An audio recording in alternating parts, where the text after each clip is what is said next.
तस्य ज्ञानाञ्जनशलाकया चक्षुरुन्मीलितं येन तस्मै श्री गुरवे नमः। नमः यो विष्णुपादाय गुरुप्रेष्ठाय धीमते श्रीमते भक्तिवल्लभ तीर्थगोस्वामिने नमः। यतीन्द्रियनमस्तुभ्यं गौरकृष्णप्रियात्मने रूपानुगति ज्ञाय गुरुदेवाय ते नमः। कृपया क्षमताम् अपराधिजनम् कलशाय सत्तसुदीननरम् सुपथे परिचालय सर्वदिनम् प्रणमामि च माधव देवपुरम्।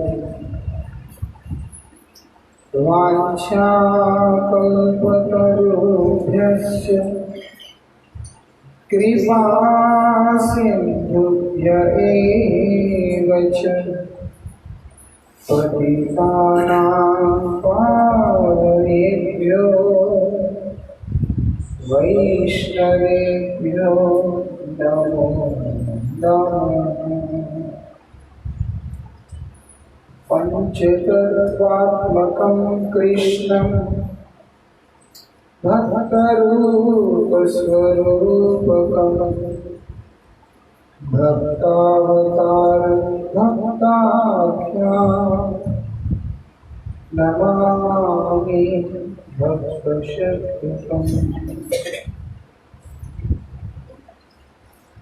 श्रीमान् रासरसारं वंशीवटतटस्थितं कर्षणैर्स्वनैर्गोपी गोपीनाथश्रियस्तु नमः। प्रह्लादहृदयार्लाद भक्तादित्यविदारम् शरदिन्दुरुचिं वन्दे परीन्द्रवदनं हरिम्। श्रीनृसिंह जय नृसिंह जय जय नृसिंह। प्रह्लादेश जया पद्म मुख पद्मवृन्द।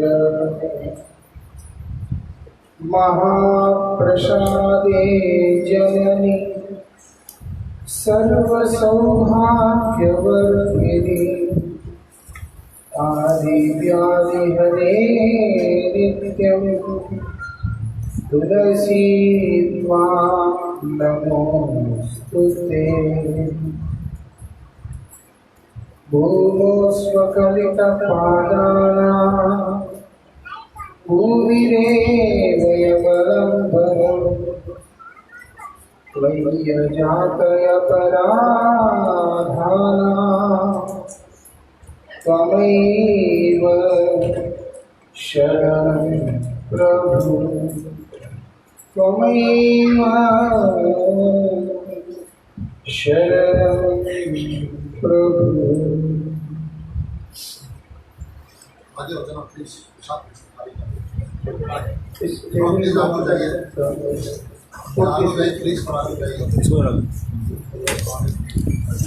इधर है ना आगे इसको अंदर कर दो। ना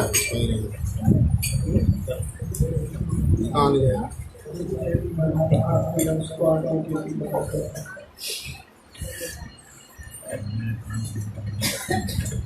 भगवान की अतिशय अनुकंपा से परम कृपामय माधुर्यमय लीला पुरुषोत्तम भगवान श्री कृष्ण की असीम कृपा से पिछले 3 दिन से जो हम लोग हरि चर्चा, पिछले 2 दिन से हम लोग जो हरि चर्चा यहाँ पर कर रहे हैं, उसका आज तीसरा दिन है।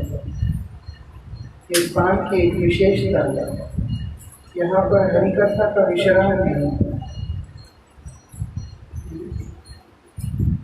और कहीं पे होता है 3 दिन का 4 दिन का प्रोग्राम होता है तो विश्राम हो जाता है। ये एक स्थान की विशेषता है, गुरु जी की असीम कृपा है। यहाँ पर विश्राम नहीं है हरिकथा। श्री गुरु महाराज जी के श्रीमुख से सुना था हरिकथा ही विश्राम है, तो इसीलिए यहाँ पर हरिकथा का कोई विश्राम नहीं है, इसलिए यहाँ रहने वाले के जीवन में बहुत विश्राम है। ये विशेषता परम सौभाग्य जब जीवन में उदित होता है तो ही ऐसा अवसर प्राप्त होता है।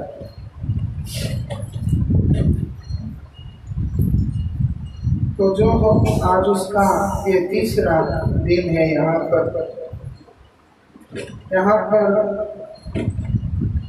प्रहलाद महाराज के विषय में हम लोग चर्चा कर रहे थे कि भगवान परम कृपामय किसके लिए अवतीर्ण होते हैं?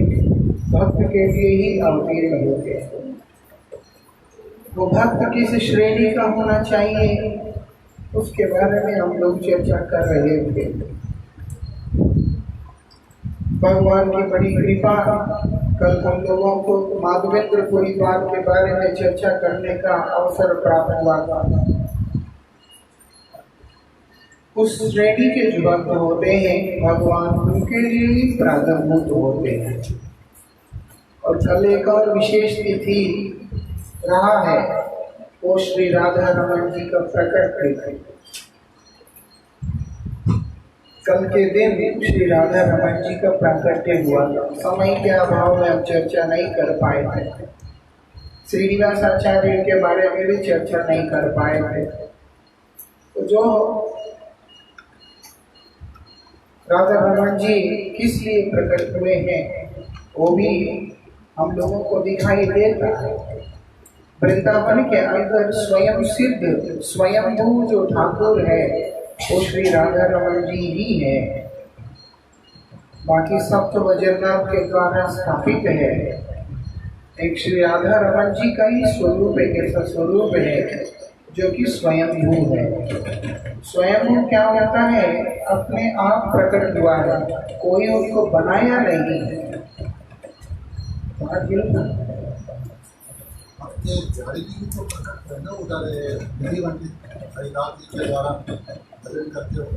लेकिन मुख्य रूप से जिनको लिया जाता है वो राधा रमन ही लिया जाता है। हो सकता है गौड़ी वैष्णव राधा रमन को लिए लेते होंगे, उससे श्याम सुंदर है। श्याम सुंदर जी भी राधा रानी के हृदय से प्रकट हुए हैं। लेकिन जो मुख्य हम लोग सप्तदेवों को जो हम लेते हैं उनमें राधा रमन को विशेष रूप से लेते हैं। तो श्री राधा रमन राग कैसे प्रकट हुए हैं ये समझने वाली बात है। किसी ने बनाया नहीं है उनको, उस विग्रह को किसी ने तराशा नहीं। गोपाल भट्ट गोस्वामी वृंदावन में आके जब भजन करने लगे, जब वो गंडकी यात्रा पे गए, वहाँ से शालिग्राम जी को लेकर के आए हैं और रोज नियम से उन शालिग्राम का सेवा कर रहे हैं।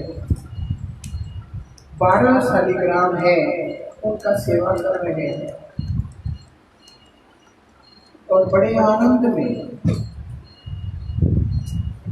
उनकी सेवा का प्रभाव इस प्रकार से रहा, जब वृंदावन में एक समय के अंदर एक व्यक्ति सभी मंदिरों के अंदर विराजमान श्री विग्रह के लिए अलंकार इत्यादि अर्पण करने लगा,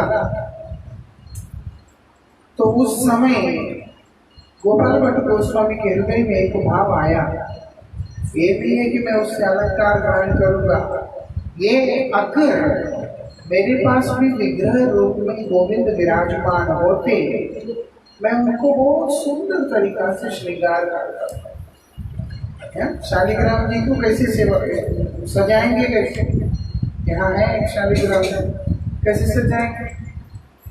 जो भी तिलक वगैरह थोड़ा बहुत किया तो सो किया, लेकिन अगर इनको स्वरूप होता मैं बहुत सुंदर तरीका से इनको सजाता।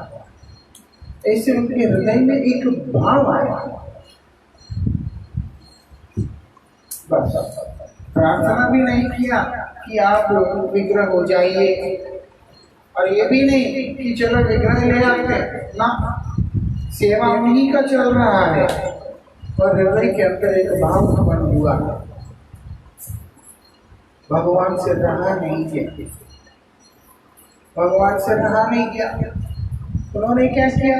भक्त का इच्छा को पूर्ण करना ही मेरा धर्म है, जो मांगोगे भगवान से वो देंगे।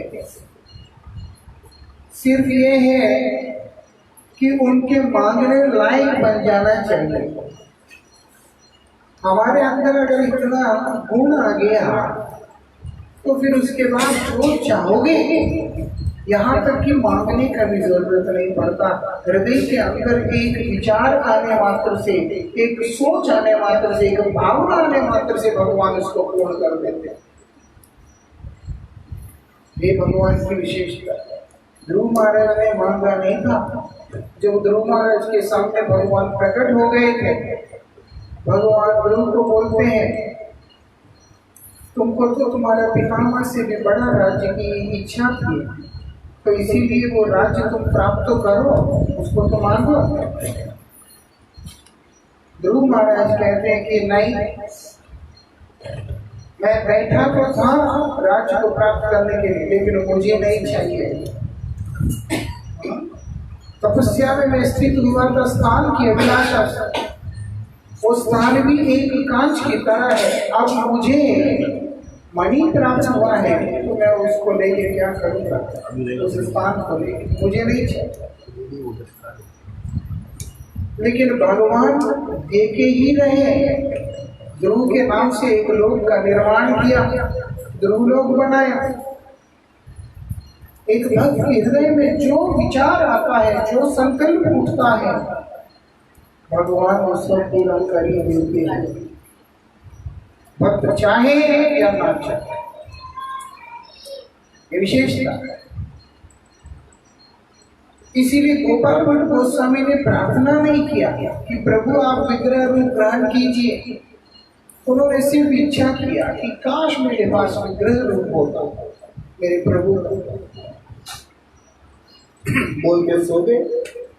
जब सुबह उठ के जब मंदिर को खोलते हैं, शालिग्राम के बीच में से विग्रह बन के निकल के आ जाता है। जिस उसमें रख के वो सेवा करते थे, उतने स्वरूप में राधा रमन जी प्रकट होके सामने आ गए कि तुम्हारी इच्छा था अब कर। भक्त के इच्छा के लिए ही भगवान है, जो चाहे वो मिलेगा। लेकिन चाहना क्या है? प्रहलाद महाराज वही बता रहे हैं, चाहना कुछ नहीं है, मांगूंगा मैं तुमसे कुछ नहीं,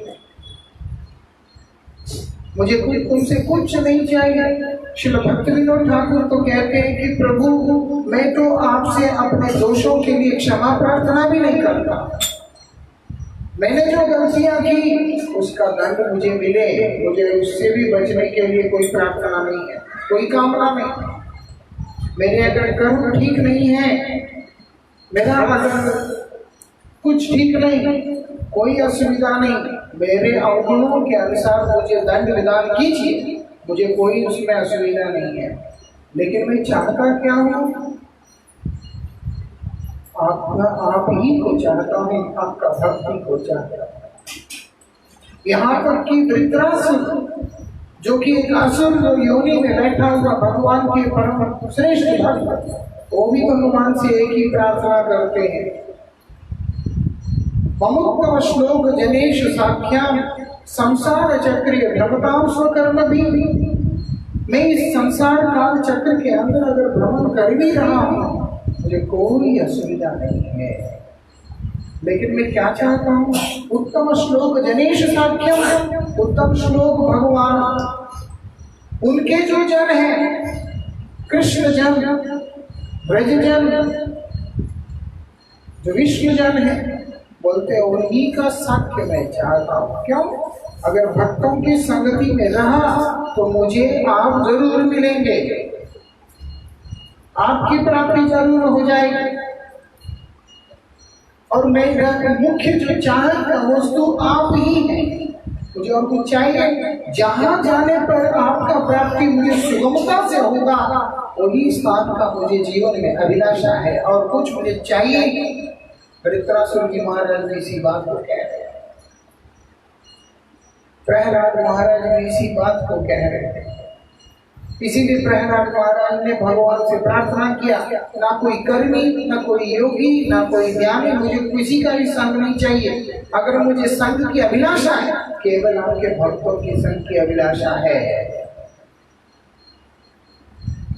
भक्त दो काम करता है, एक अपना कल्याण करता है, सबसे पहले खुद को गोविंद के साथ जोड़ के रखता है, वो कृष्ण से कभी एक पल के लिए विमुख नहीं होता। इसीलिए कृष्ण भक्त के वशीभूत रहते हैं और भक्त कृष्ण के वशीभूत रहते हैं। और दूसरा, क्योंकि कृष्ण से आकर्षित होने के कारण, कृष्ण प्रेम को आस्वादन करने के कारण, वो भक्त का हृदय इतना द्रवीभूत अवस्था में आ जाता है कि वो उस रस को और सबको भी पान कराने के लिए आतुर हो उठता है।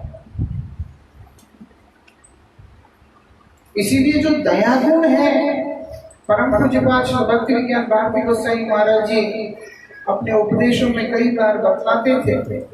जो तितिक्षस्य कारुणिक सुहृद सर्वदेहि नाम वाले श्लोक के बारे में बताते हुए महाराज बोलते थे, कर्मी के अंदर भी ये गुण होते हैं, ज्ञानी में भी होते हैं, और लोगों में भी होता है। लेकिन इस श्लोक की जो पूर्णता है, वो केवल भक्त के अंदर ही हो सकता है और किसी के अंदर नहीं हो सकता। इसीलिए भक्त ही तितिक्ष अश्व की पराकाष्ठा में है, कारुणिक की पराकाष्ठा में, सुहृद सर्वदेहि नाम की पराकाष्ठा में। इसीलिए वो, उसका कारण क्या है? क्योंकि भगवान के प्रेम में डूबा रहने के कारण वो इस चीज की पराकाष्ठा में पहुंच जाता है। उसका दिल मानता ही नहीं, वो चाहता है कि चार आदमी गोविंद की शरण में रहे, गोविंद की सेवा में लगे। इसीलिए प्रहलाद महाराज के ऐसे जो उत्तम भक्त हैं, उनका मैं संग का अभिलाषा करता हूँ। उससे क्या होता है? भगवान उसके भी वशीभूत हो जाते हैं, भगवान उनके भी वशीभूत हो जाते हैं। तो जो ये राधा रमन जी का ये कृपा है कि राधा रमन जी गोपाल भट्ट गोस्वामी के माध्यम से उनकी इच्छा की पूर्ति के लिए इस जगत में अवतीर्ण हुए। इसीलिए वहां पर भी बताया कि राधा रमन जी को प्रणाम करने से पहले हमें गोपाल भट्ट गोस्वामी को प्रणाम करना चाहिए। एक बार तो ये समझ लें कि अगर राधा रमन जी को दर्शन भी नहीं हुआ तो भी आपत्ति नहीं है। अगर गोपाल भट्ट गोस्वामी का कृपा मिला, उनका आशीर्वाद प्राप्त किया, तो राधा रमन जी का आशीर्वाद उनके पीछे अनुव्रत होके चल रहा है।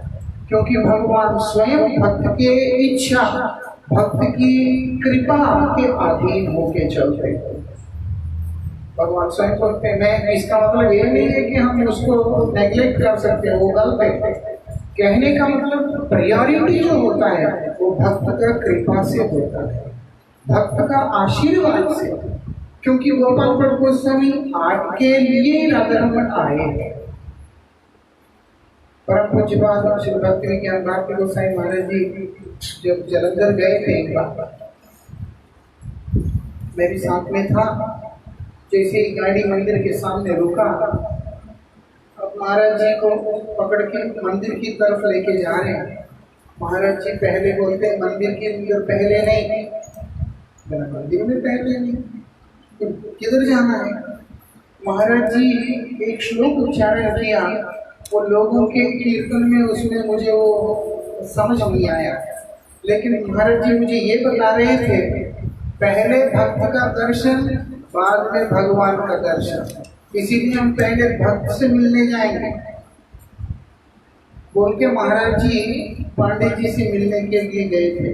पांडे जी परम गुरु महाराज जी के शिष्य हैं, जिन्होंने जलंधर के अंदर परम गुरु महाराज जी का सेवा बहुत अद्भुत तरीका से किया है, और वो हमारे पूज्यपाद मधुसूदन महाराज जी के पिताजी भी हैं। जो उस रिश्ते से नहीं गए हैं, जो मिलने का कारण ये है कि भक्त है, उनका गुरु भाई है, परम गुरु जी का शिष्य है। तो महाराज जी उनके पास पहले गए, उनसे मिले, उसके बाद बोलते अब चलो, अब हम ठाकुर जी का प्रणाम करेंगे। एक श्लोक उच्चारण किया था, मुझे वो स्मरण नहीं है। महाराज जी क्योंकि कोई बात ऐसे नहीं बोलते, शास्त्र प्रमाण से एकदम शास्त्र दृष्टि से बोलते, तो जो इसीलिए वहाँ पर भी है गोपाल भट्ट गोस्वामी का कृपा जिस पे हुआ, राधा रमण का कृपा उसके ऊपर स्वाभाविक रूप से हो जाता है। तो इसीलिए कल गोपाल भट्ट कल राधा रमण जी का प्राकट्य तिथि भी है। हाँ, इसीलिए उनसे भी कृपा प्रार्थना करते हैं। मैं इस 5 जो बयान है श्री भक्तिविनोद ठाकुर ने रचना की है, जो गौड़ी वैष्णव है उन लोगों के लिए भगवान नरसिंह देव से किस प्रकार से प्रार्थना होना चाहिए, बिल्कुल छोटा छोटा करके चलूंगा क्योंकि अब समय नहीं है। उसके बारे में श्री भक्तिविनोद ठाकुर बोल रहे हैं, क्योंकि अक्सर रहता है कि महाप्रभु जो है ब्रज प्रेम को वितरण करने के लिए आए। आराध्यो भगवान ब्रजेशु तनया सदाम वृंदावन तद रम्या काचिद उपासना ब्रजवधु वर्गे ने कल्पित। ब्रजवधुओं ने ब्रजांगनाओं ने जिस भाव से गोविंद की सेवा की है वही हमारे लिए परमाराध्य है। उसी भाव से हम लोगों को गोविंद की सेवा करना है, यही श्री चैतन्य महाप्रभु का मत है, श्री चैतन्य महाप्रभु का उपदेश यही है।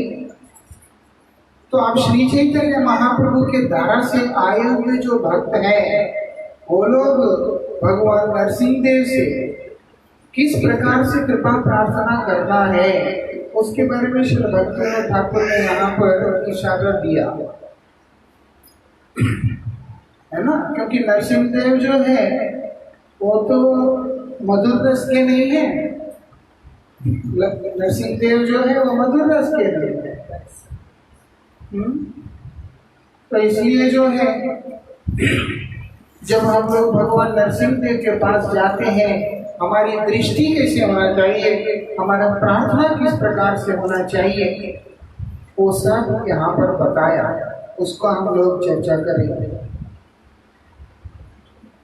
श्री भक्तिविनोद ठाकुर कहते हैं ये दुष्ट हृदय काम आदि रिपु छाए, और क्या बोलते हैं ये 6 प्रकार के जो दुश्मन हैं वो ये दुष्ट हृदय के अंदर आकर के बैठ गया। क्या है ये 6 प्रकार के दुश्मन? और बोलते हैं ये जो काम आदि, काम, क्रोध, लोभ, मोह, मद, आश्चर्य, इनमें से सबसे भयंकर है मात्सर्य। मात्सर्य क्या होता है? ईर्ष्या। ईर्ष्या जहां पर है वहां भक्ति नहीं है। श्रीमद् भागवत जी के आरंभ में भी इस बात को जोर देके व्यास जी महाराज ने बताया। निर्मत्सराणाम सताम वेद्य। सताम वेद्य नहीं है, निर्मत्सराणाम सताम वेद्य। कि अच्छा आदमी है, ठीक है, साधु बन गया, उसको समझ में आ जाएगा ना। निर्मत्सराणाम सताम वेद्य। मात्सर्यहीन। आप में काम होने से भी चल जाएगा एक बार, तो क्रोध होने से भी चल जाएगा, लोभ होने से भी चल जाएगा। ये तो आपको फायदा ही देगा। लोभ जो होता है कहीं ना कहीं आपको हरिकथा की तरफ ले जाएगा, कृष्ण दर्शन के लिए ले जाएगा। काम, श्री कृष्ण की कामना, कृष्ण दर्शन की कामना। क्रोध, कृष्ण सेवा के लिए, कृष्ण भक्ति के लिए, कृष्ण भक्तों के लिए कई तरह से कई चीजें यूज हो जाते हैं। इसीलिए अगर कहीं ना कहीं काम, क्रोध, लोभ, मोह मन है, इतना खतरा नहीं है। लेकिन सबसे भयंकर चीज है मात्सर्य। ये किसी सेवा में नहीं लगता। ईर्ष्या, जिसके अंदर ईर्ष्या है उसको कभी भी भगवान का कृपा नहीं मिलता है। इसलिए ईर्ष्या को उठा के बाहर फेंकना होगा। भजन में ईर्ष्या के लिए कोई स्थान नहीं। तो इसलिए आप बता रहे हैं ये सब हमारे दुश्मन है। काम हमारा दुश्मन है। काम कब दुश्मन है? जब आत्मेंद्रिय प्रीतिवांछा करता है तब दुश्मन है। मेरा काम क्या है कि मुझे सुख मिले, मेरे सारे कार्य केवल मुझे संतुष्ट करने, मुझे संतृप्त करने के उद्देश्य से होता है, तो वो काम है। काम और प्रेम यद्यपि देखने में एक जैसा लगता है, लेकिन दोनों में बहुत अंतर है। काम अंधकार है, प्रेम क्या है? एक स्वच्छ सूर्य की तरह प्रकाशमान। देखने में एक जैसा लगता है, लेकिन होता एक नहीं है, दोनों में बहुत अंतर है। इसलिए काम जो है वो हमारा शत्रु है, अगर वो हमें कृष्ण से दूर करने वाला होता है। और जब वो मन दुष्ट है तो उसके अंदर जो काम बैठा है, क्योंकि प्रेम का अभाव है, तो वो तो काम ही है, और वो काम हमारे लिए शत्रु बन जाता है। ये हमें बहुत तकलीफ दे रहा है। तो इसलिए बोले कूटी नाटी प्रतिष्ठा सा शाक्य सदा गए। क्या है? धोखा देने की वृत्ति। कुछ परिणाम करते होते माला पे इतना हो जाता है, काउंटर पे उतना हो जाता है, तो पूरा दिन बाद भी खा रहा है, ऐसे ऐसे काउंटर बटन दबाए जा रहा है, ऐसा। कई बार लोग काउंटर दबाते हैं, मैं उनकी उंगलियों को देखता रहता हूँ कि कितना देर में दबाता है। लगता नहीं कि मुझे पूरा महामंत्र में दबाते होती। वो अपने आप को भी धोखा देता है, खुद को भी धोखा देता है। तो जो कहते हैं कि हम जो है कर रहे हैं, संध्या कर रहे हैं, माला कर रहे हैं, हरिनाम कर रहे हैं, पूछ लो गुरु जी का नाम क्या है। जब गुरु जी का नाम ही नहीं मालूम तो उनके गुरु जी का नाम क्या याद रहेगा, उनका क्या याद रहेगा। और यही नाम ही याद नहीं रहेगा, दुनिया के 1000 नाम याद रहेगा। अनिल, सुनील, ये वो, रमेश, उमेश, ना जाने क्या क्या नाम याद रहेगा,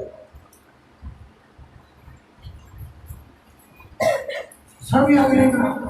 जब गुरु जी का नाम याद रखने की बारी आता है, उसको सब उड़ जाएगा। एक से पूछा हमारा परंपरा का नाम क्या है, गौड़िया मठ।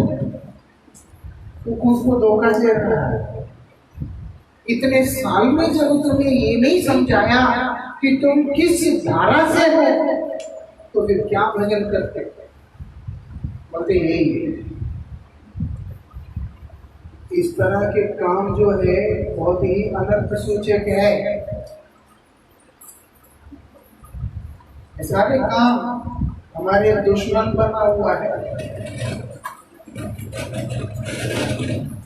ये हमारे लिए दुश्मन है।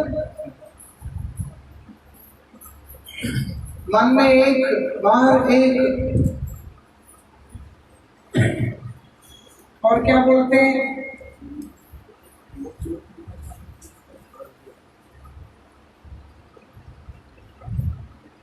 और क्या बोलते हैं? प्रतिष्ठा सा, प्रतिष्ठा की आशा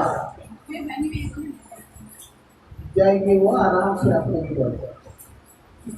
प्रतिष्ठा की आशा वो बहुत भयंकर है। लगता है कि बड़ी, नहीं जी हम तो आपके दास है जी। अच्छी बात है। कई बार कई लोग फोन करते हैं, नंबर होता नहीं हमारे पास, पता नहीं किस किस का क्या।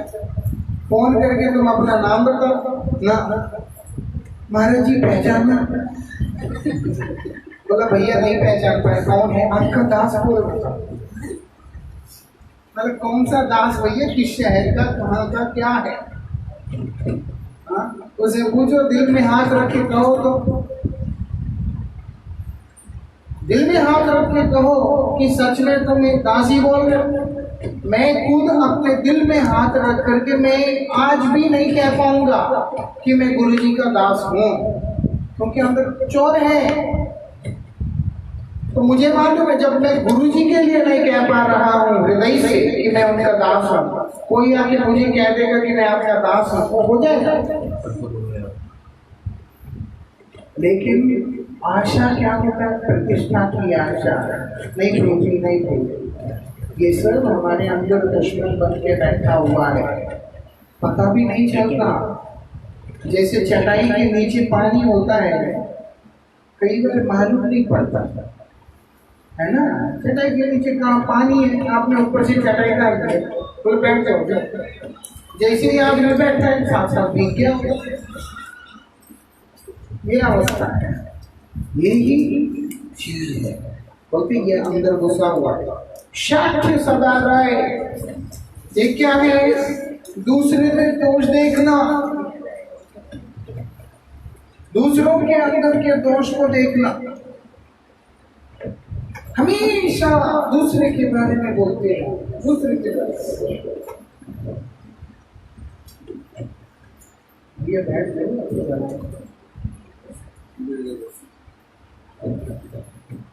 ये सब हमारे अंदर है। या क्या बोलते हैं? सदा रहे, ये सब समय अंदर है। श्री गुरु महाराज जी अक्सर इस बात को बतलाते हैं। क्या बोलते हैं? एक चीज हमेशा याद रखना होगा, तुम अपने को मिलने वाले कष्ट के कारण किसी और को दोष मत देना। ध्रुव महाराज के चरित्र में गुरु महाराज जी इस बात को विशेष रूप से जोर देते हैं।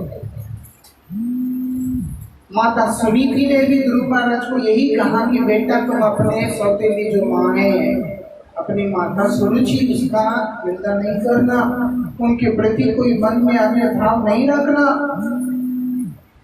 जब वो माता की आज्ञा को मानकर माता को प्रणाम करके आधी रात को जंगल में आ जाते हैं भगवान के खोज में, तो नारद जी भी जब ध्रुव महाराज को मिलते हैं, नारद जी ने भी यही उपदेश दिया। क्या उपदेश दिया? तुम्हारे मन के अंदर से तुम्हें ये अन्य भाव जो वो निकाल देना होगा, उसको रखना ठीक नहीं है। तो यहाँ पर ऐसी जो शाख्य आचरण जब अंदर है, दूसरों के अंदर दूसरों का दोष देखने की वृत्ति जब अपने अंदर है, तो फिर हम लोगों के ऊपर भगवान का कृपा नहीं होगा। हम भगवान की कृपा को नहीं प्राप्त कर सकते। अब भगवान को कृपा नहीं प्राप्त कर सकते तो हमारा मंगल कैसे होगा? इसीलिए भक्ति विनोद ठाकुर बोल रहे हैं ये बात को कि ये चीजें हमारे अंदर हैं, किसी में जागृत है, किसी में सूक्ष्म है, किसी में सुषुप्त है, लेकिन है। समझ में आता है जागृत, सूक्ष्म और सुषुप्त? हाँ, जागृत मतलब खुला दिखता है, आंखों आंख खोल के दिखता है। सूक्ष्म मतलब है अंदर अंदर से है, पता चलता है कि हाँ है। सुषुप्त मतलब जिसके अंदर है उसको भी नहीं मालूम बेचारे को, अचानक कुछ होता है वो फिर बौखला के उठता है, ऐसा होता है। एक व्यक्ति है, बहुत सज्जन है, कई साल से देखा मैंने उसको, और एक जगह पे लोगों ने उनका सम्मान का व्यवस्था किया, लेकिन लास्ट मोमेंट में आके जब उसका नंबर कट गया, वो पूरे रात सोया नहीं। रात को 2 बजे मेरे पास आके मुझे उठा के नींद से रोने लगा। मैंने हुआ क्या है? तो बोलता है कि ऐसे ऐसे हो गया मेरे साथ, प्रतिष्ठा ऐसा। जबकि जागृत अवस्था में, सूक्ष्म अवस्था में दिख भी नहीं रहा था, लेकिन सुषुप्त है, एक ऐसी टाइम पे जाके हिट हुआ, वो निकल के आ गया उसको। ऐसा ही बाकी सारी चीजें भी है। तो इसीलिए बोल रहे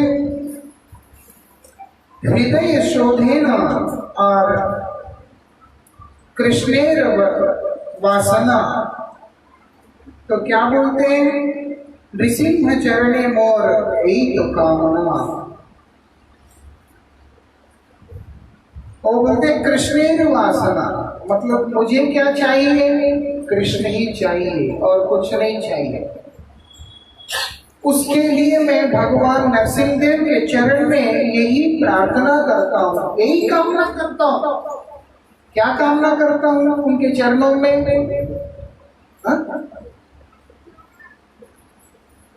उनके चरणों में मैं क्या कामना करता हूँ? नृसिंह चरणे मोर यही तो कामना। हृदय शोधेन और कृष्णेर वासना, मेरे हृदय का शोधन करें, मेरे हृदय को सुधारें और मेरे हृदय को श्री कृष्ण को प्राप्त करने के अनुरूप आप बना दें। जो गौड़ी वैष्णव है, जो राधा कृष्ण की नित्य सेवा के अभिलाषी होते हैं, जो राधा कृष्ण के चरणों को प्राप्त करने के लिए इच्छुक होते हैं, उनके लिए भक्ति विनोद ठाकुर कह रहे हैं कि आप भगवान नरसिंहदेव से प्रार्थना करो कि प्रभु आप कृपा करें कि मेरे हृदय का शोधन करें, क्योंकि ये जो दुश्मन है इनसे मैं लड़ नहीं पा रहा। मेरे ईश, मेरे प्रभु, मेरे गोविंद को प्राप्त करना वही मेरा जीवन का एकमात्र अभिलाषा है। वो पूर्ण हो सकता है जब आप कृपा करेंगे। जब आप कृपा करेंगे तब पूर्ण होगा। इसीलिए आपके चरणों में मेरा यही कामना है। और क्या बोल रहे हैं? कादी नृसिंह पदे मागी कौन। रो रो के भगवान नरसिंह देव के चरण में कब मैं मांगूंगा?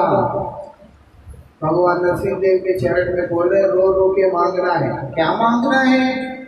निरापदे नवद्वीपे युगल भजन। निरापद मतलब क्या है? बिना किसी व्यवधान के, बिना किसी व्यवधान के निरापदे नवद्वीपे, नवद्वीप धाम के अंदर युगल भजन। युगल मतलब क्या है? राधा कृष्ण। नवद्वीप धाम के अंदर मैं राधा कृष्ण का भजन बिना किसी व्यवधान से कर सकूं, ऐसी प्रार्थना मैं कब करूंगा? कब वो दिन आएगा? भगवान नरसिंह देव की उपासना करके गौड़ी वैष्णव मोक्ष वगैरह नहीं चाहते कि नरसिंह देव का सेवा करके वो लोग मोक्ष के लिए इच्छा क्या कर रहे हैं, वैकुंठ चाहते हैं ना। उनको किसी चीज की अभिलाषा नहीं है। उनका एकमात्र याचना, उनका एकमात्र प्रार्थना यही है कि निरापद बिना किसी व्यवधान के, रुकावट के। जैसे अभी हम गए, मायापुर गए, ऐसा मौसम था, तिलक भी किया नहीं जा रहा था। आप नहा के आए हो या नहीं नहाए हो पता ही नहीं चल रहा, ऐसी अवस्था है। तिलक करने बैठे हो, जब तक कि आप ये करके ये लगा रहे ये पिघल जाता है। इतना गर्मी, इतना मतलब वहां लगातार रहने के लिए बहुत साहस चाहिए एक तरह से, ऐसे मौसम में। तो ये जो है आपद है, नवद्वीप धाम में रहने का इच्छा है, उसमें ये एक आपद है। कई बार लोग मजबूर हो जाते हैं, क्या करें, कोई उपाय नहीं है, तो इतनी गर्मी, इतना तकलीफ, चलो क्यों बदजीव है। तो इसीलिए धाम को जो देखता है स्थूल दृष्टि से देखता है, दिखता भी है। तो ये सारे आपद है, एक उदाहरण है, ऐसे कई तरह की चीजें हैं। तो इसीलिए भगवान नरसिंह देव जब कृपा करते हैं तो होता क्या है, निराकार नवद्वीप में रहकर युगल भजन हम लोग करने के लिए उनका कृपा मिलेगा। लेकिन मांगना कैसे, रो रो के, जितना हम लोग हृदय से क्रंदन करते हुए उनको प्रार्थना करेंगे, उतना ही शीघ्रता के साथ उनका कृपा हमारे ऊपर आता है। हमारे ऊपर इतनी ही शीघ्रता के साथ वो कृपा आ जाता है। भगवान नरसिंह देव का अवतार ही इसके लिए हुआ है। इसलिए बोलते हैं भक्तों के जो विघ्न है उनको विनाश करने वाले हैं वो। भक्त का विघ्न क्या है, एक भक्त के जीवन में विघ्न क्या है, यही तो विघ्न है कि वो भजन करना चाहता है, सेवा करना चाहता है, तो उसकी सेवा के अंदर व्यवधान स्वरूप में जो कुछ भी है उनको समाप्त करना है। उसके लिए ये प्रार्थना, भय पाए यार दर्शने से हरि, डर भी जिससे डरता है, डर भी जिससे डरता है। प्रसन्न हरि पे कवे मोर दया करी, भय जिसके ऊपर जिससे भय करता है, दर्शने से हरि, जो हरि का दर्शन करके, हरि का दर्शन करके भय भी भयभीत हो जाता है। भगवान स्वयं इस बात को बतलाते हैं, मत भयात। हर चीज के आगे भगवान ने एक शब्द लगा दिया, मत भयात। मत भयात होता क्या है, वो बोलते पवन देव भी, पवन हवा चला रहे हैं, वायु का संचार कर रहे हैं, इंद्र बारिश करते हैं, अग्नि दहन शक्ति को प्रकाश करता है, मृत्यु जो कि सबसे बड़ा भय है दुनिया को, वो भी मेरे डर से ही सक्रिय होता है। इसलिए आप भय भी जिससे भयभीत होता है, वो जो भय है वो भगवान से डर जाता है। जिनके दर्शन से हरि, वो कौन है, भगवान श्री हरि, मतलब नरहरि भगवान नृसिंहदेव, उनको देख के डर जाते हैं। और बोलते प्रसन्न हुई वे कवे मोरे दया कोरी, कब मेरे ऊपर प्रसन्न होंगे, मुझ पे कब दया करेंगे। कौन सी दया, भगवान की कौन सी दया की कामना है, वो आगे बता दिया कि निराकरण नवद्वीप युगल भजन, भक्त को इसके अतिरिक्त दूसरी और दया की कामना नहीं, कि मैं अच्छे तरीके से भजन कर पाऊं, उसके लिए मुझे आपका कृपा की जरूरत है, आगे बढ़ पाऊं। मुझे प्रभु जी ने कहा था कि आप इसके ऊपर बोलना नहीं, एक ही को पकड़ के आप खींच दोगे, फिर बाकी रह जाएगा अगले बार के लिए, वो नहीं चाहिए हमें। तो मैंने कहा कि मैं बहुत कम ही बोलूँगा, इसलिए मैं कम ही बोलूँगा, पांचों को हम लोग चर्चा करेंगे थोड़ा थोड़ा, अगले क्लास देखेंगे और हुआ तो फिर थोड़ा विस्तार कर लेंगे। तो इसलिए यहाँ पर बोल रहे हैं कि प्रसन्न हुई वे और मेरे ऊपर कृपा करेंगे, मुझे आशीर्वाद करेंगे कि हे नाथ, आपसे मेरा यही प्रार्थना रो रो के और कुछ नहीं, मैं रो रो के मांगता हूं। आगे क्या बोलते हैं? यद्यपि भीषण मूर्ति दुष्ट जीव प्रति, यद्यपि जबकि भगवान नरसिंहदेव कैसे हैं? भीषण मूर्ति, बहुत भयंकर है। किसके प्रति? वो बोलते हैं दुष्ट जीव प्रति, जो दुष्ट व्यक्ति है उनके लिए, जिनकी प्रवृत्तियां दुष्ट है, जिनके विचार दुष्ट है, जिनके आचरण दुष्ट है, जिनके सब कुछ दुष्ट है।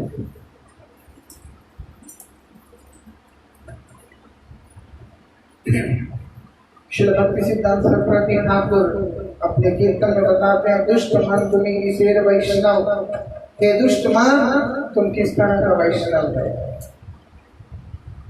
प्रतिष्ठा करे निर्जने घरे तब परिणाम केवल।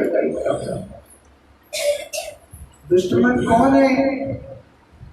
यद्यपि लगता है कि वो भजन कर रहा है, लेकिन अंदर, जिसके अंदर ये सारी चीजें हैं, प्रतिष्ठा जो कि बहुत भयंकर चीज।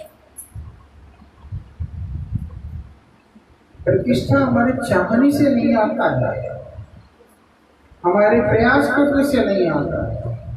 प्रतिष्ठा भगवत इच्छा से आता है, भगवान की कृपा से आता है, गुरु जी की कृपा से प्रतिष्ठा आता है, नहीं तो नहीं आता। दुनिया में बड़े से बड़े व्यक्ति पड़े, लेकिन किस किस को मिल रहा है प्रतिष्ठा? कितना मिल रहा है? ये तो भगवान देते हैं, ये तो भगवान की कृपा से मिलता है, वो तो आशीर्वाद होता है जो भगवान दे रहे हैं। लेकिन अगर हम अपनी प्रयास से प्रतिष्ठा का ही उद्देश्य से सब कुछ करते हैं, प्रतिष्ठा तो मिलता नहीं है, उल्टा हमारे वृत्तियां जो है दुष्ट हो जाते हैं। उस प्रतिष्ठा के चक्कर में हमारे अंदर काम, क्रोध, लोभ आदि जितना भी मलिनताएं हैं वो सब हमें ग्रास कर लेते हैं। इसीलिए प्रभुपाद अपने उस कीर्तन में आगे आगे बोलते हैं, कनक कामिनी प्रतिष्ठा भागी छाड़ी अच्छे जान से ही तो वैष्णव। वैष्णव कौन? भगवान का भक्त कौन? जिसको भक्त की संज्ञा दी गई है वो कौन है?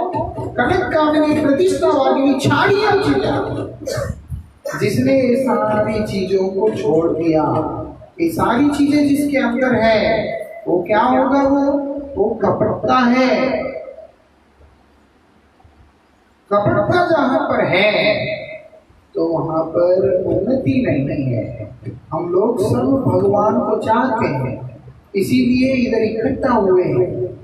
ऐसा नहीं है कि जो है तो तमाशा चल रहा, भगवान को चाहते हैं। तो भगवान को जब चाहते हैं उसके लिए साधन करना पड़ता है। उस साधन प्रक्रिया के अंदर एक अंग ये भी है, आत्मवर्तन करते हुए आत्म कल्याण के लिए भगवान से कृपा प्रार्थना करना। उसके अंदर जो सबसे ज्यादा प्रभावशाली है वो भगवान नरसिंहदेव है। इसीलिए परमानंद श्री गुरु महाराज जी अपने उपदेशों के अंदर इस बात को बतलाया कि रोज तुम सुबह उठने के बाद 4 बार नरसिंह मंत्र करो, फिर रात को सोते समय 4 बार नरसिंह मंत्र करो। ऐसे गुरु जी ने कहा था। किस लिए भैया? उसका कारण यही है, जब नरसिंह मंत्र करोगे भगवान नरसिंहदेव की कृपा से तुम्हारी जो वृत्तियां शुद्ध रहेंगे, या अगर दूषित भी होगा उसको वो शुद्ध करेंगे, जिससे तुम भजन के करने के लिए लायक रहोगे। नहीं तो ये जितने विघ्न हैं, इन विघ्न के साथ जूझते आदमी व्यक्ति क्या भजन करेगा जीवन में? फिर हम जिस धारा से हैं उस धारा के आचार्य इस बात को कहते हैं क्या बोलते हैं? भजिते भजिते सारे आसिले ये देह छाड़ी आ गई। भजन करते करते करते जीवन में वो समय आना होगा जब ये शरीर छूटेगा। ये शरीर छूटेगा तब जब मैं भजन करते करते करते इसको छोड़ूंगा। बिना भजन नहीं छूटना है। वो अवस्था अगर हम हमारे जीवन में चाहते हैं, प्राप्त करना चाहते हैं, क्या होगा?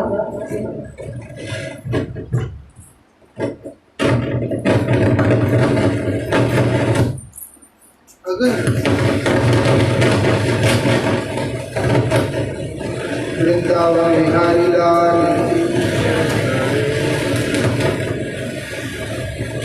नीचे पिन हिल गया हो, एक्सटेंशन का प्रॉब्लम है बस। तो इसलिए यहाँ पर क्या बोलते हैं?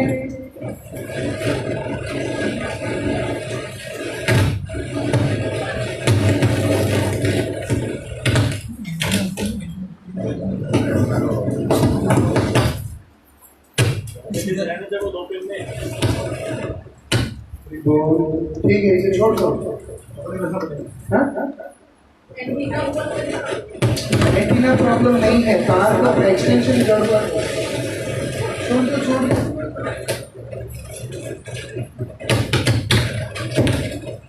जब छोड़ दे वैसे उधर लगा के वैसे रखो। होने तो थोड़ा आवाज छोड़ सकते। तो यहाँ पर भगवान यद्यपि इतने भयंकर मूर्ति है, लेकिन तब भी जो भक्त होते हैं उनके लिए क्या बोलते हैं? भक्त जने भद्र अति। जितने भी भक्त होते हैं उनके लिए भगवान परम दयालु है, परम कोमल है। भगवान परम कोमल है। तो इसीलिए क्या बोलते हैं?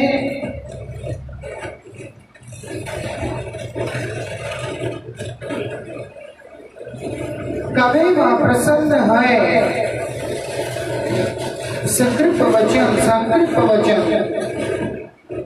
कहते हैं कि कब वो समय आएगा जब वो मेरे ऊपर प्रसन्न होकर कृपामयी शब्दों का प्रयोग करेंगे। मतलब क्या है? अभयदान प्रदान करेंगे। कृपामयी शब्दों का प्रयोग मतलब अभयदान, कि तुम चिंता मत करो, तुम्हारे साथ मैं हूँ, मेरा प्यार तुम्हारे साथ है, मेरा कृपा तुम्हारे साथ है, मैं तुम्हारी रक्षा करने के लिए खड़ा हूँ। इस तरह का आश्वस्त वचन कब है ना आपके श्रीमुख से मेरे लिए आए, ऐसे प्रार्थना करते हैं। निर्भय करीबे यही मूढ़ अकिंचन, ऐसा बोल आप मुझे भय से मुक्त करोगे। गोविंद की कृपा से, उनके अमृतमयी वचनों से तब वो समय आएगा जब मैं भय से मुक्त हो जाऊंगा, मेरे अंदर से भय चला जाएगा। अभी भय है, अभी डर है। वो डर का कारण क्या है? द्वितीय अभिनिवेश। हमारे अंदर और चीजों की मांग।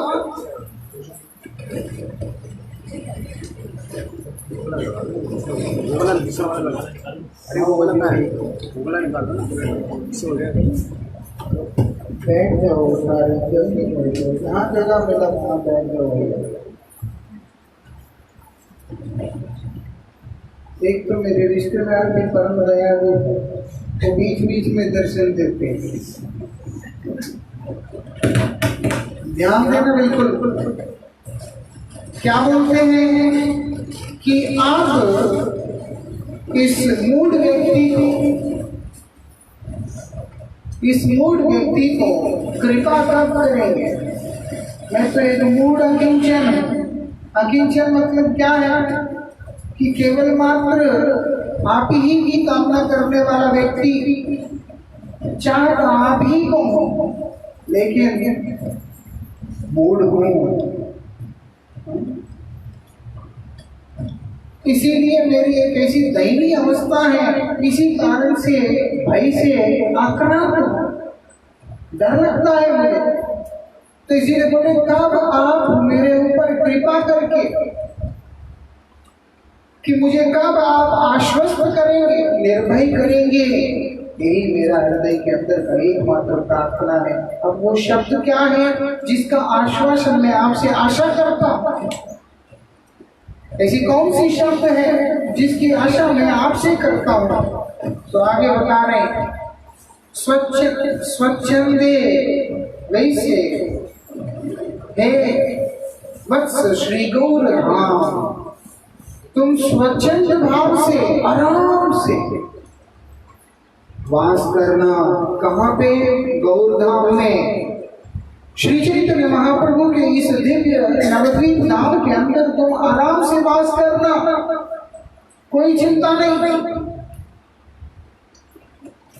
तुम जो है तुम वास करना और क्या करना? युगल भजन हो रति हो नामे। युगल भजन में तुम्हारा रति हो।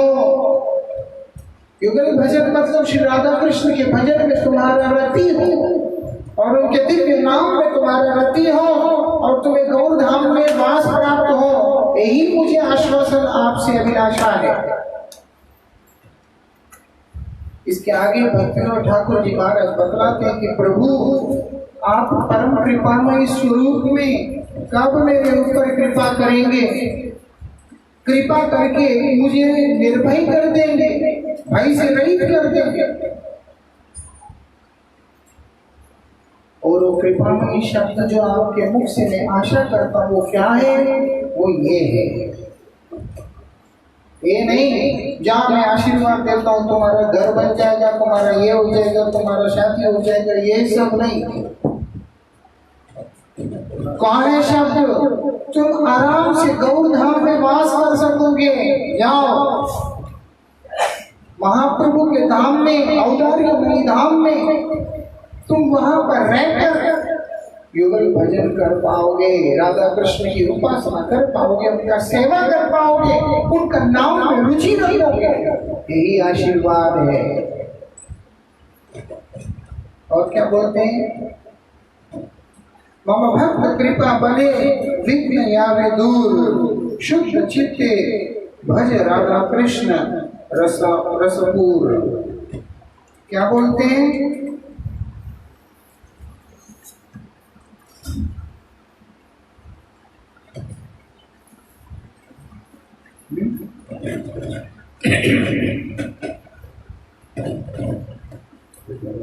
मन करना एक मन किया।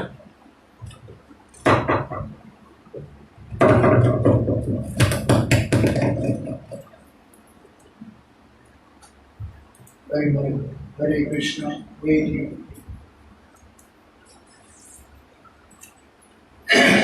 तो इसलिए वो क्या कहते हैं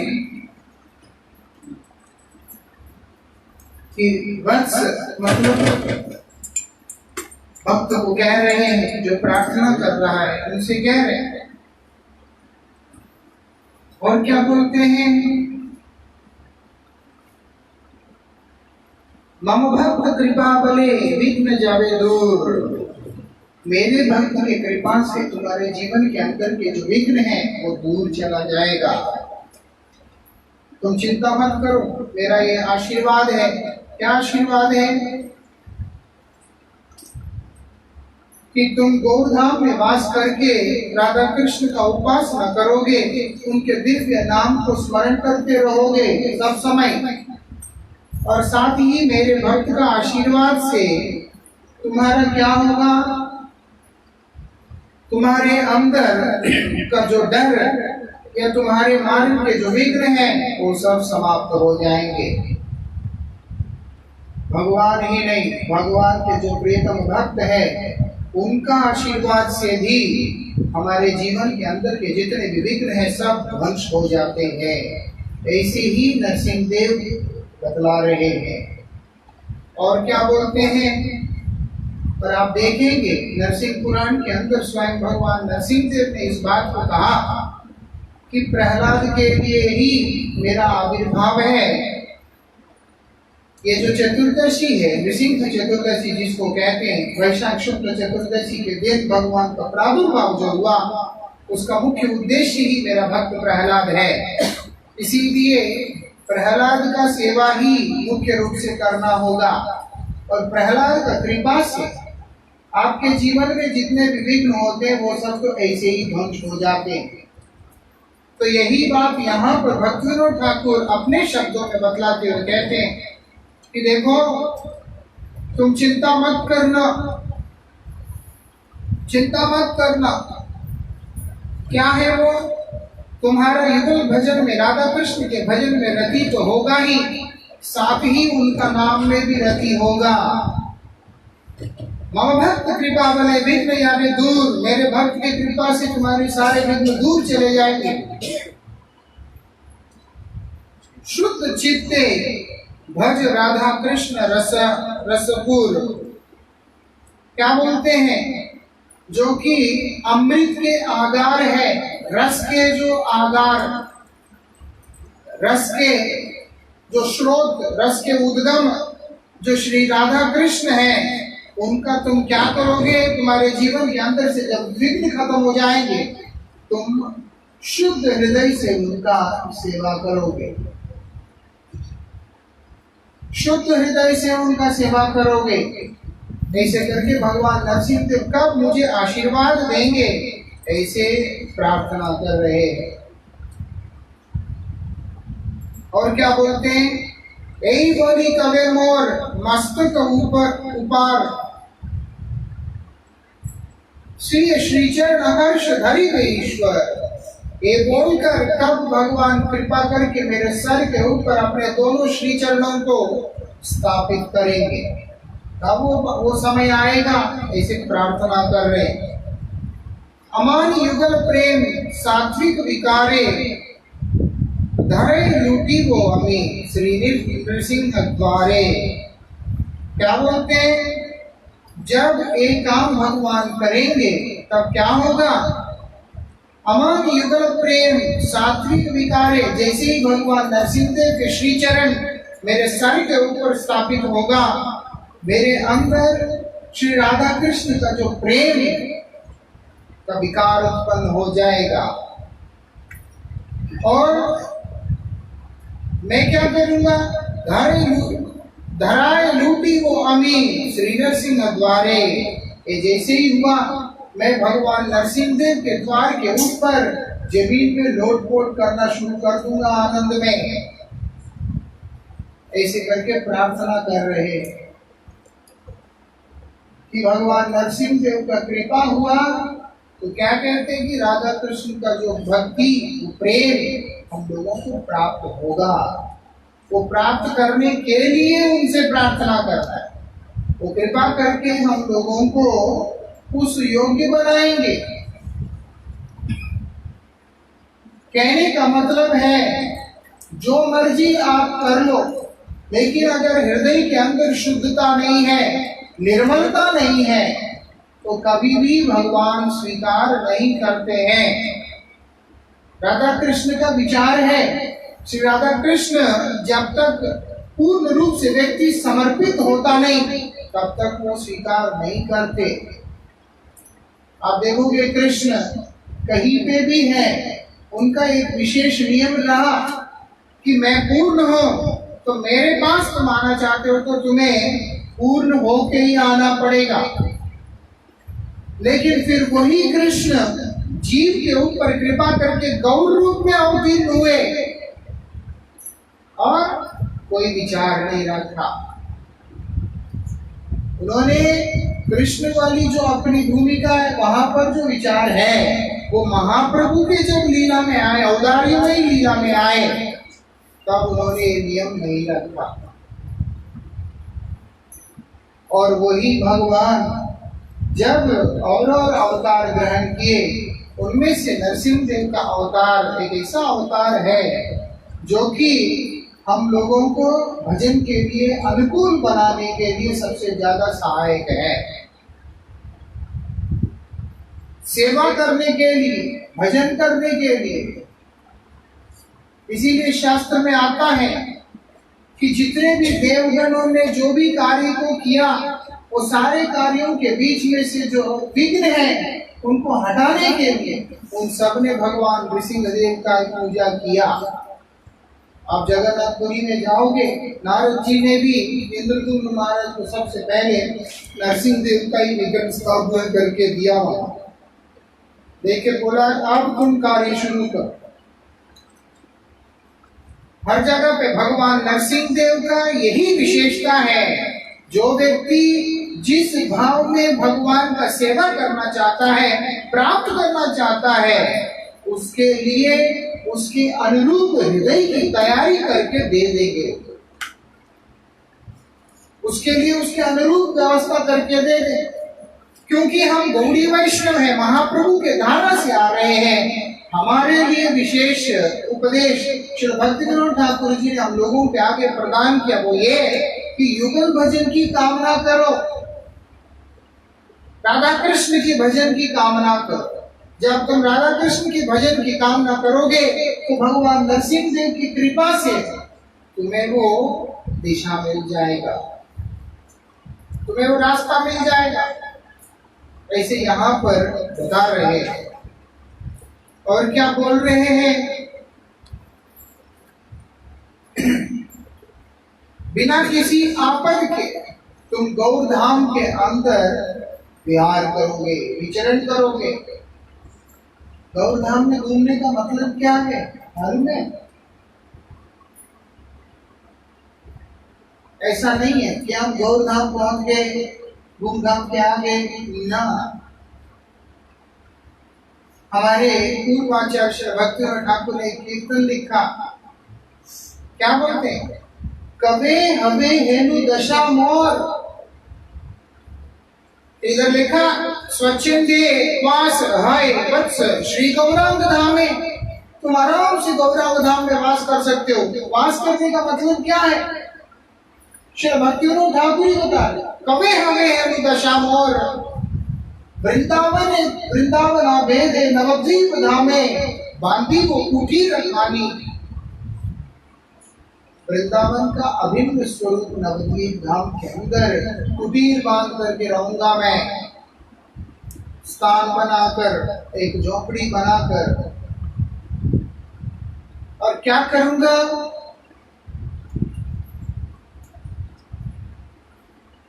वहां पर बैठ के क्या करूंगा? कृष्ण नामामृत निरंतर पीवो, डाकी को गौरांग बोले।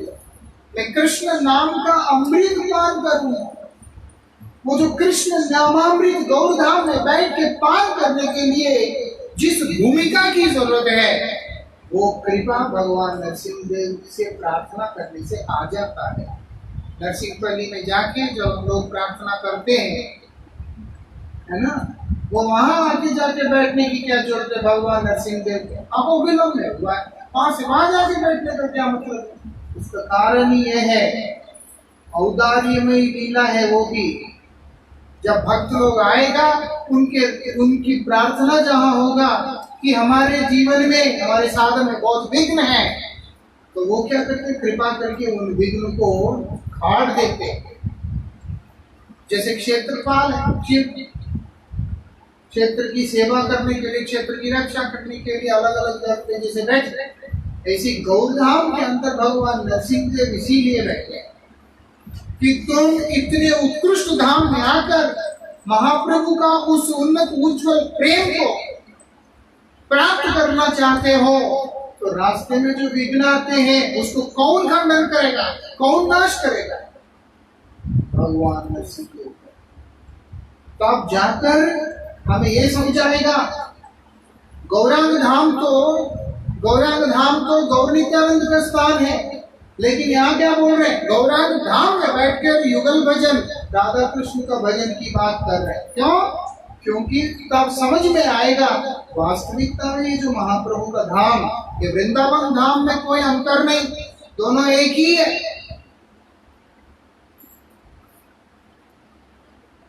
नहीं तो बहुत फर्क पड़ जाता है। कई लोग पूरी जाते हैं, साक्षी गोपाल जी में थोड़ा असुविधा होता है, जगन्नाथ जी के मंदिर में, अलवरनाथ जी में थोड़ा असुविधा होता है, तो फिर दोबारा नहीं जाते वो लोग। फिर उसके बाद धाम की निंदा करते हैं, वहां के लोगों का निंदा करते हैं, थोड़ा सा असुविधा होता है। लेकिन भक्तों को भी असुविधा होता है, ऐसा नहीं कि नहीं होता, लेकिन बार बार जाते हैं। क्यों? क्योंकि दर्शन में अंतर है। उसका दर्शन और इसका दर्शन में बहुत अंतर है, दोनों के दर्शन में अंतर है। वो जो दर्शन है वो भगवान की कृपा से आता है, हम उस दर्शन के अभिलाषी हैं।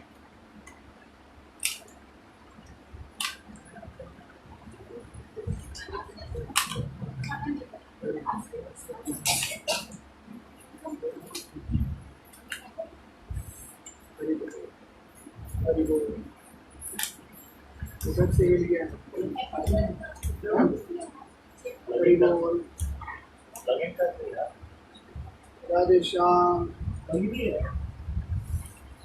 बोल, हरि बोल, हरि बोल। विघ्न किसी भी रूप में आ सकता है, विघ्न जो है किसी भी रूप में आ जाता है उसका। तो जो इसीलिए यहाँ पर क्या बता रहे हैं कि क्या होता है तब ये जो संसार की जो आश अभिलाषा है वो छूट जाता है, जिसके अंदर काम नहीं, क्रोध नहीं, लोभ नहीं, मोह नहीं, कुछ नहीं। हरि बोल।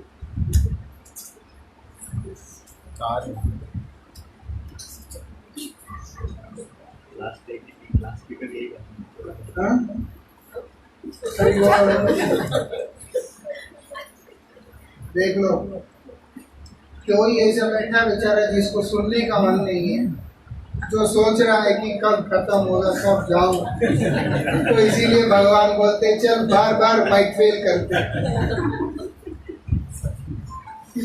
वो पता नहीं कौन है ऐसे श्रेष्ठ पुरुष। हरि बोल, हरे कृष्णा।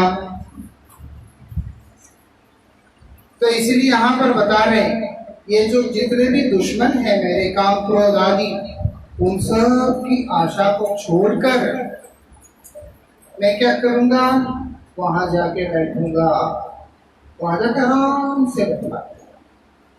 वो आशीर्वाद की बात हो रहा है यहाँ। गौरधाम में विचरण करना, वास करना, मतलब ही ये है। गंदगी लेके हम लोग भगवान के चरण में नहीं बैठ सकते, तो भगवान के पास बैठना नहीं कहा गया उसको। शास्त्र में बताया भगवान के पास बैठना मतलब उपवास करना। उपवास मतलब क्या है? उपाव्रतेस्य पापेभ्यो यस्तुवासे गुणैः सह। भगवान के करीब बैठना मतलब है पाप कर्म और पाप वृत्तियों से अपने आप को अलग करके भगवान के समीप में वास, मतलब भगवान के नाम, भगवान के रूप, भगवान के गुण, इन सबके निकटतम में वास करना। वो कहां से आता है? हमारे लिए सबसे सुगम एक उपाय दिया, वो है तुम जाके भगवान से प्रार्थना करो, नरसिंह देव से प्रार्थना करो। गुरु महाराज जी इस बात के ऊपर बहुत ज्यादा पक्के थे, इसीलिए गुरु जी सबसे ज्यादा नरसिंह कीर्तन किया, सबसे ज्यादा। पूज्य भारती महाराज जी ने तो कई बार बोला था, कमरे में जब बात करें, तुम्हारे गुरु जी नरसिंह स्तुति ज्यादा करते हैं हमारे लिए, हमें शिक्षा देने के लिए। उसका कारण ही और क्या बोलते हैं यहाँ पर, जैसे बताया स्वच्छंद विचरण करना, मतलब क्या है? रोते रोते वो जो गौड़ धाम है उसके अंदर गंगा जी के पावन तट में भ्रमण करना। भ्रमण करके रोने का क्या मतलब है? क्योंकि धाम की स्फूर्ति होगा, धाम की अनुभूति होगा जब हम लोगों का अंतःकरण शुद्ध हो जाएगा, जब हृदय शुद्ध होगा, हृदय निर्मल होगा, हृदय पवित्र होगा। छोड़ इसको, छोड़।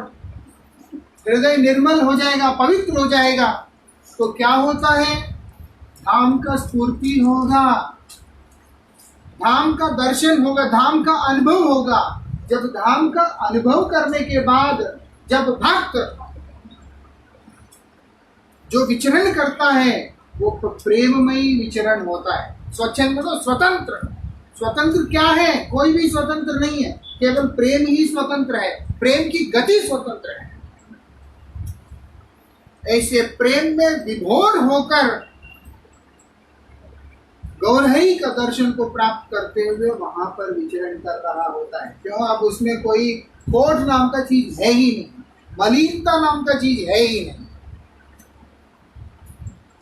ये विशेषता है वहां पर। ऐसे पुण्य पवित्र आत्मा बनकर वो उस धाम के अंदर उसका रस को आपान कर रहा होता है, महाप्रभु का उस उज्ज्वल प्रेम को। छोटा मिलाओ, वेरी गुड। देखना है दूसरा वाला भी है तो वो दे देना, वो तो सेल्फ डिपेंडेंट है मेरा।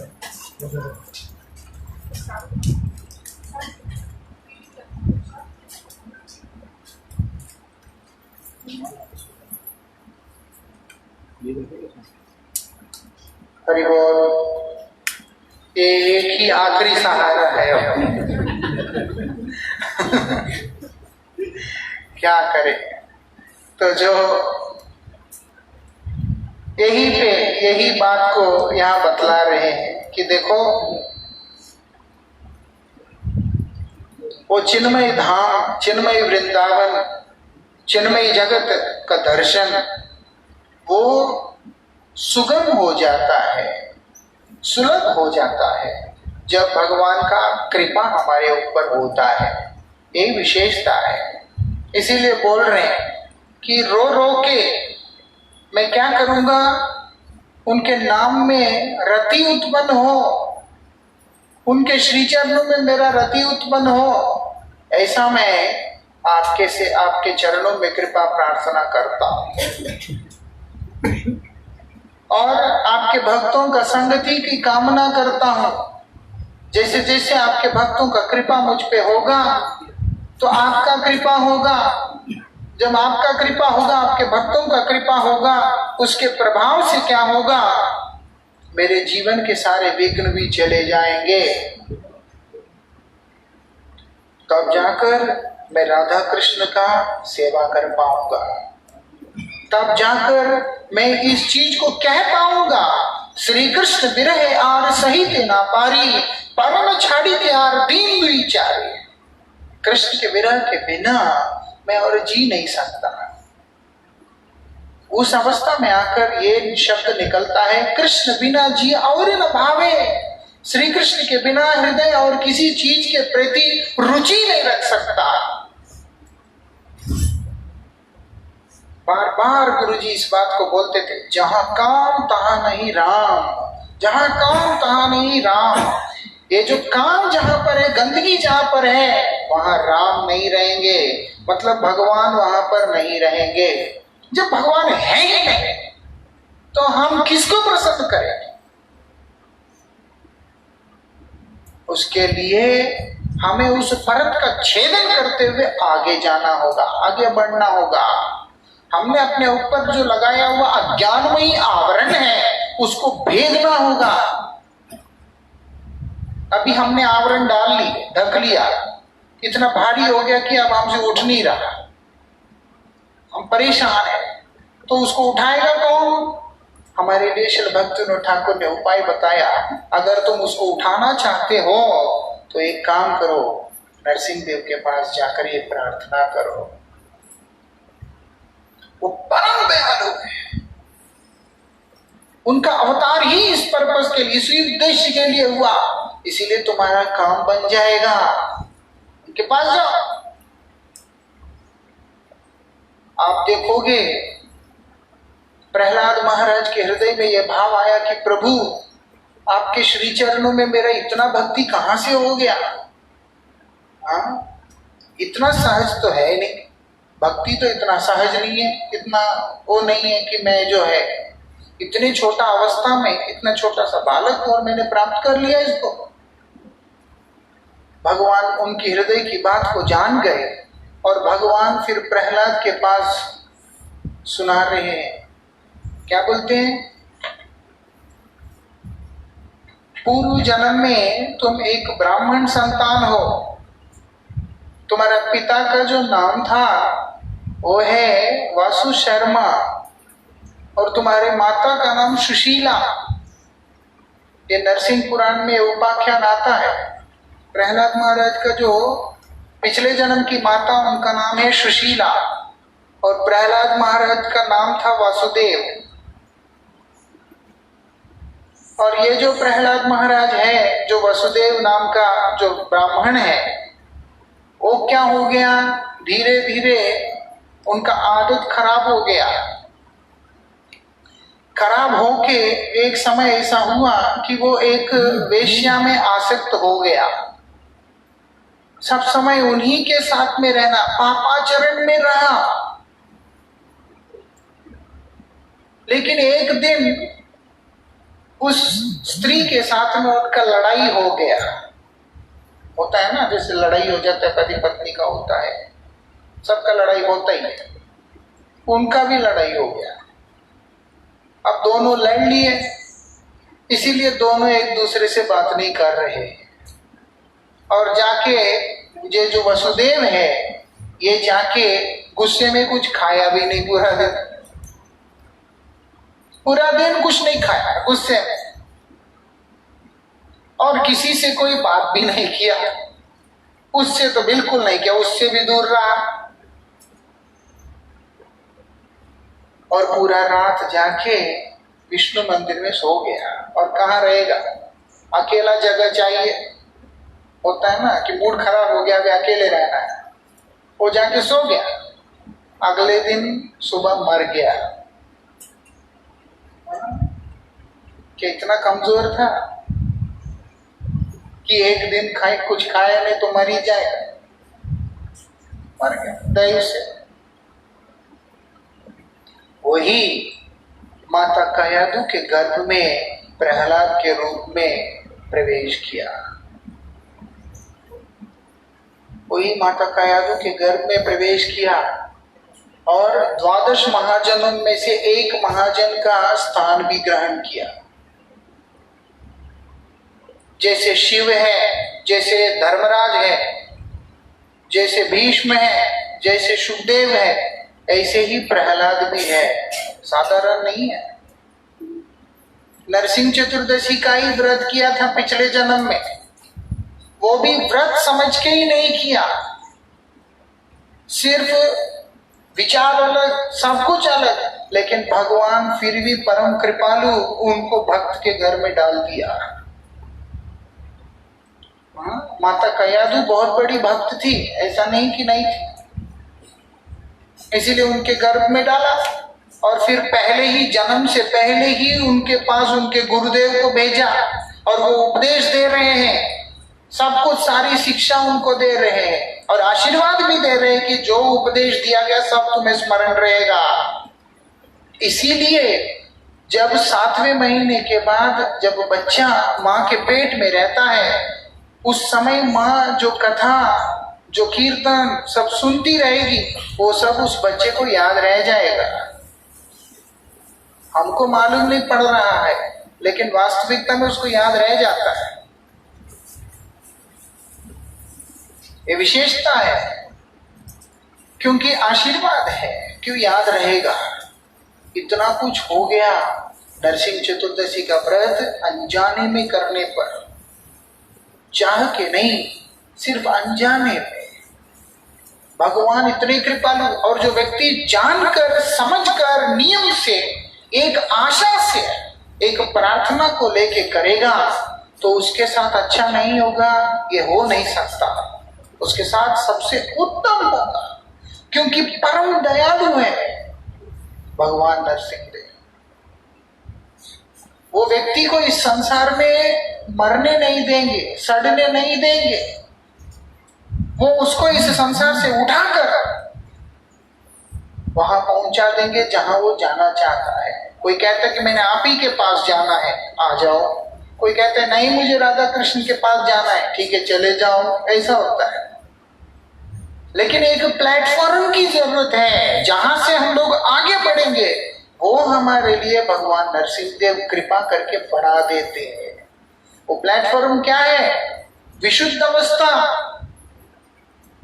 विशुद्ध अवस्था की जरूरत है। हम लोग जब तक तमोगुण में बद्ध रहेंगे, रजोगुण में बद्ध रहेंगे, सत्वगुण में बद्ध रहेंगे, कुछ लाभ नहीं होगा। हमें उससे ऊपर उठना होगा। वो ऊपर उठाने का जो काम भगवान श्री कृष्ण ही करते हैं, लेकिन नरसिंह रूप में जब करते हैं बहुत विशेष रूप से करते हैं, क्योंकि वो रूप वही काम को विशेष रूप से करने के लिए लिया। इसलिए उस रूप में जब करते हैं वो अद्भुत तरीका से करते हैं। सुनाई दे रहा है?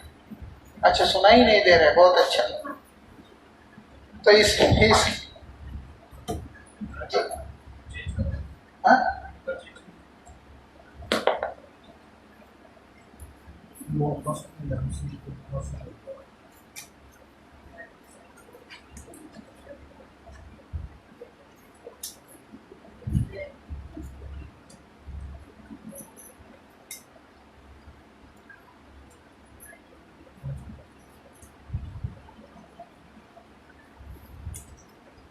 हरि बोल, हरे कृष्णा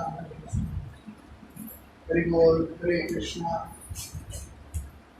इसको वॉल्यूम ऊंचा कर दो। माइक वॉल्यूम कुछ करोगे? हरि बोल, हरे कृष्णा।